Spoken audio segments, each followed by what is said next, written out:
Welcome to the Lesson 12.1 DNA podcast by Stefano, Cheldi and Oscar Avila. In this podcast we will discuss about DNA and its function and structure. We will begin with cell division. Cells don't just randomly appear.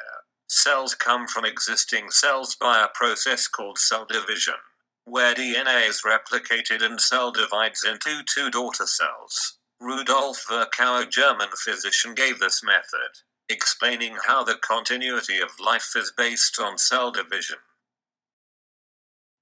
Cell division plays a crucial part in the cell cycle. The cell cycle is the life of a cell. It consists from the time it was formed from a parent cell until it divides into two daughter cells. A key function of the cell cycle is to pass identical genetic material to its cellular offspring. In this podcast we won't go into much detail with the cell cycle, but as we can see in the image, the different stages of the cell cycle are presented. DNA, or deoxyribonucleic acid, is a molecule that holds our genetic information.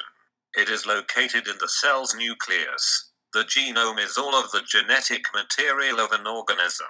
A cell's inheritance of DNA. Eukaryote genomes are usually constituted of DNA molecules. You probably may not know this, but a DNA's length in a eukaryote cell is enormous. A typical human cell has up to 2 meters of DNA. That's a lot of genetic information.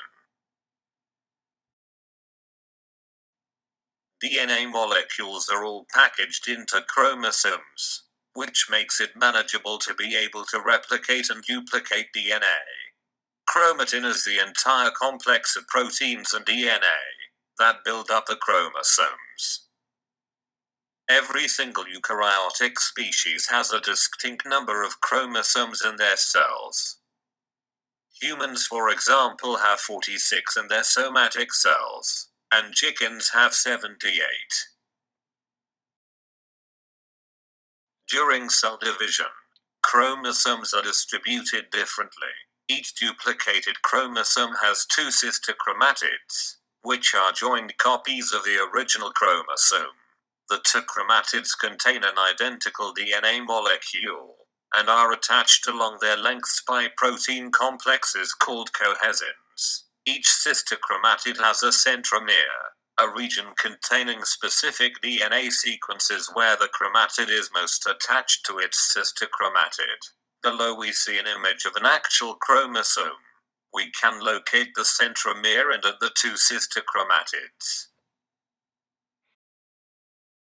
There are two types of cells in our body, somatic cells and gametes. Somatic cells are every cell that is not a reproductive cell. These would include skin cells, red blood cells, and white blood cells. In humans, they contain 46 chromosomes in total and are duplicated by the process of mitosis. Reproductive cells, or gametes, which are sperms in males and eggs in females, have half as many chromosomes as somatic cells. These would mean that a gamete of a human would have 23 chromosomes. They are created by the cell division process of meiosis. When two gametes join together, they form a zygote, which becomes a somatic cell. In this image we see what occurs at the DNA level in each stage. In the first stage, one of the multiple chromosomes composed of chromatin in a eukaryotic cell would contain a DNA molecule and its associated proteins. Here it's not duplicated yet. In the second stage we see a duplicated chromosome, which consists of two sister chromatids connected by sister chromatid cohesion. Each chromatid contains a copy of the DNA molecule. In the third stage, molecular and mechanical processes separate the sister chromatids into two chromosomes and distribute them to two daughter cells. This is the end of the Lesson 12.1 DNA podcast. We hope you have learned about DNA and its functions and structures.